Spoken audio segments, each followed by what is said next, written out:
One of the things I've been reading about, they say that imposter syndrome happens to like 70% of people, but I'd say it's way more than that. It's either that or only 70% of people are doing anything worth a damn that makes them question themselves. Because if you step out on a ledge, you're going to question whether or not you can fly because you're human.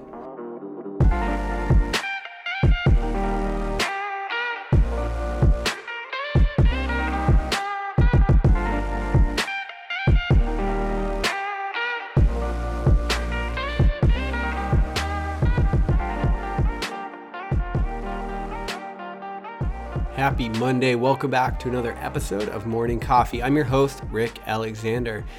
Maybe you want to take some of this information that we're going to talk about today, or maybe you want to take some of the information that we've talked about over the last year and apply it to your own life and figure out, well, what's your personality like, and how do these things affect you on the ground level, and how are they affecting the way that your life is turning out? If you're interested in doing some of that kind of work, I'll be honest, it's deep work, and you have to face a lot of things about yourself that you might not love. You'll have to ask yourself some uncomfortable questions. But when you're ready to, the Clarity Academy will be ready for you. It's a program that I've started. It's 12 weeks online. And basically, the idea behind it is you'll move through guided lectures and coaching calls, and throughout the whole entire thing, you're going to be piecing yourself apart, dissecting your life, asking yourself who you really are and what you really want. And I've put the program together in a way that guides you to the right answers. So you can find the right answers for yourself, but you have a little bit of encouragement and guidance along the way to make sure that you're being efficient with your time. Again, the next one kicks off on October 14th. So if you're interested in that, just hit me up at @RickAlexander_ or go to rickalexander.com and just click on the Clarity Academy, and there'll be all kinds of information there on the course. One of the things that has come up increasingly in my work in the last 6 months, a lot of my work with clients, is the idea of imposter syndrome. And so I've started looking into it. And one of the things that I'm finding is, first of all, the content that's already out there on imposter syndrome is not very good. It's not very helpful anyway. And so it's something that, admittedly, I'm not 100% great at getting through yet, but it's something that I'm interested in looking to figure out new solutions toward, right? So what imposter syndrome really is whenever you want to do something, you get this thought that comes up, and the thought is, who am I to do this? And if you listen to it, you'll probably end up believing that you're not someone that should be doing that thing. And so in a lot of ways, imposter syndrome keeps us from ever becoming who we could be in the world. And the problem with that is not just that it hurts us, but it hurts the rest of the world, right? Because in a lot of ways, imposter syndrome becomes a way that we can safely play it small. Like, we don't have to go out if we're not the kind of person that could do it. So we tell ourselves we're not, and that gives us the assurance we need to continue to play small.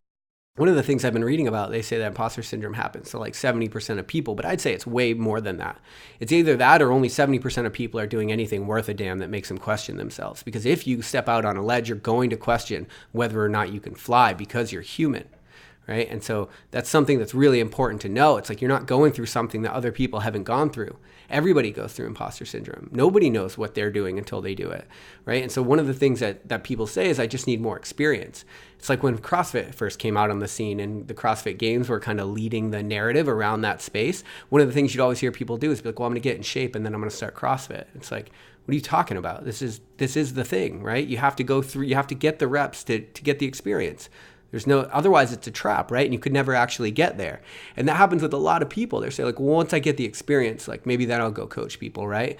A lot of people in this new coaching program that Danielle and I have been reaching out and being like, well, I'm really thinking about whether I kind of have the right information or the right stuff to be able to coach people. And it's like, you're not sometimes qualified to help people through what's changed your life, right? You either are or you aren't. And if you're considering it and you have the desire and the curiosity, I would say those are actually the only two things you need, right? Because the desire is going to make sure you keep getting better. And the curiosity is going to make sure that you keep finding new solutions for people, for your clients. Now, I've talked about all of that before, but I wanted to talk about something that maybe you need to hear today, because maybe you're thinking about going out on a ledge, or you already have, and you're already questioning, like, what the hell am I doing out here? The thing that I'd love for you to meditate on is the fact that Rome wasn't built in a day. And so I don't know why it is that we're so worried about not being able to be the emperor right now, right? We're creating something. And as we create something, we're learning who we need to be in order to do it. I think one of the most incredible most incredible documents that we have is of the Stoic philosophies. And one of the things that I like about the Stoic philosophies is that these were people that were teaching themselves how to get through life. When you look at Marcus Aurelius and his work and meditations, it's actually just a journal that they decided to publish. But it was him talking his way through how to be human and at the same time be an emperor. And Rome's not built in a day. Right? So you don't need to be the best emperor right now. You need to learn along the way. You need to build a system for reflecting upon what you're learning as you're learning it. Right? You can guide yourself into the answers that you need. And in doing so, you can eliminate a lot of imposter syndrome because you can take smaller steps. Right? You're putting all your focus on you and you're thinking, well, I can't serve all these people. I can't do all this stuff. It's like, no, but you could serve one person. You could do one thing. Right? And as you do that, you begin to extrapolate and you learn lessons. One of the best pieces of advice I've ever gotten is to journal like I'm a Stoic philosopher, as in journal about the lessons I'm actually learning about my life, right? And what I find is that I have deep wisdom buried in my own thoughts, but usually I'm walking around thinking about what bills I have to pay or why, I need to do this to be good enough for other people. And so we don't always reflect on the real deep shit that matters in our lives. But you actually have the answers. You just have to start distilling them.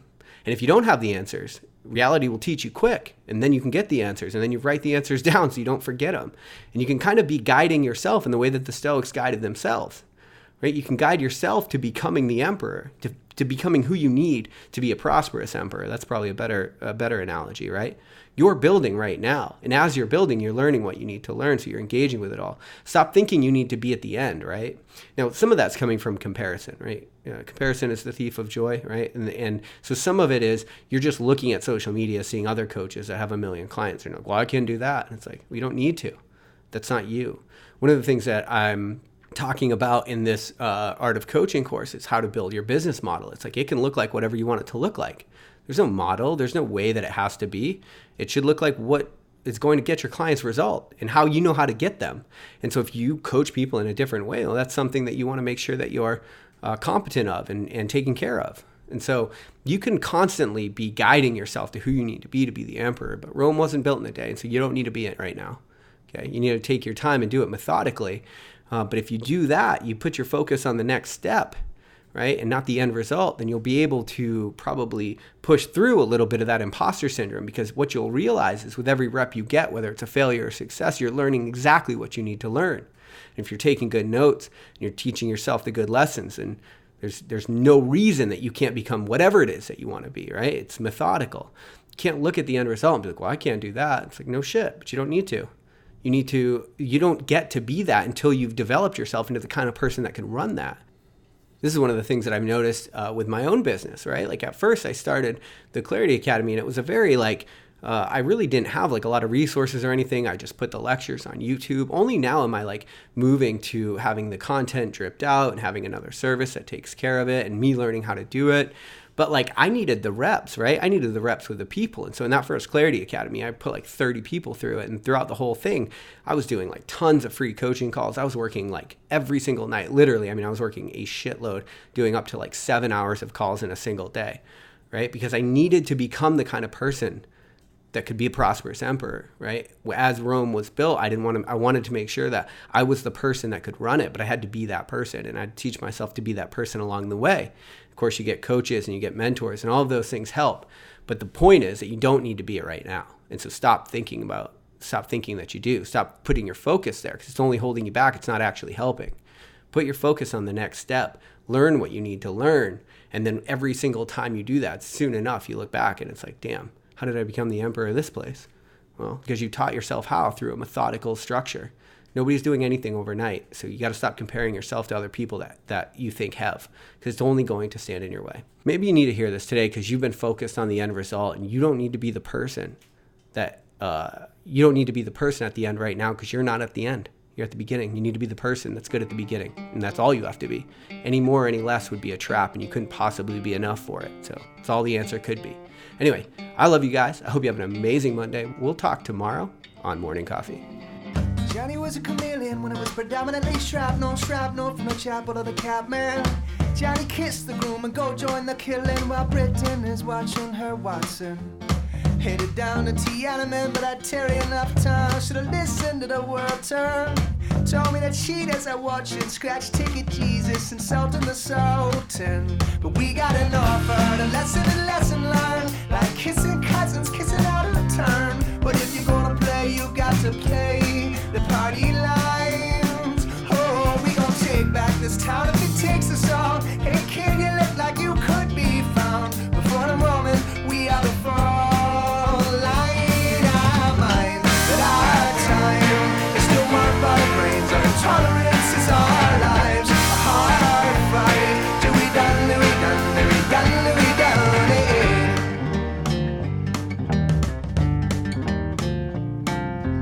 United States of discrimination. The schools feed into the prisons. The corporations more powerful than the government. Give a teacher a banker's salary, see how that goes. See if a farmer land again like Kilimanjaro, it snows. You sleep in your Egyptian linen, 500 cal thread. It's the count of the dead. We are the eye, the needle, fixing the men, the squirt, the lies. Our lies ripped up on a bed. We're coming in quick and we get Angela Davis and our lips and Mandela in our head. We got an offer, a lesson learned. Like kissing cousins, kissing out of turn.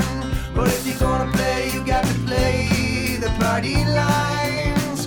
Oh, we gonna take back this town if it takes us all. Hey kid, you look like you could be found, but for the moment, we are the fall line. I mind that our time is still marked by the brains. Our intolerance is our lives, a hard fight till we done, till we done, till we done, till we done. Hey, I lost my religion along with my innocence is our lives, our time till we done, till we done, till we done, till we done, till we done, done, done, done, done, done, done. Well, at least she got her body.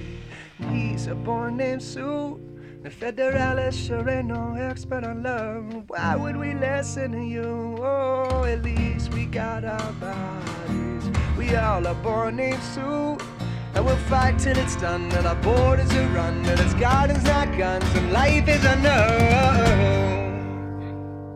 It was fight night and the prize fighter got cut like in a knife fight. It was all over the highlights. We got hit by a hard right. Saw stars like light bright, couldn't see any sight line. Started to skydive from the high life like Pele playing highlight. Shot Mayday to his heyday in the pell-mell of Mayday. His corner was getting a payday. Needed Thompson from my line. Turned his guns on his own guys, but it wasn't Molotovs and Mai Tais, just AKs and white lies. 10 miles cyanide to believe in I and you and you were not for an I and the cap on your tooth. Then again, I ain't debating and standing in your shoes. I'm just trying to figure out which rule I should choose. We're getting high side on our tie guys, white car crime page, just living the violence. You believe in anything, believe it occupy, cause it's a rich man's world. We're getting over the sidelines. I mind that our time is still marked by the brains of intolerance is our lives.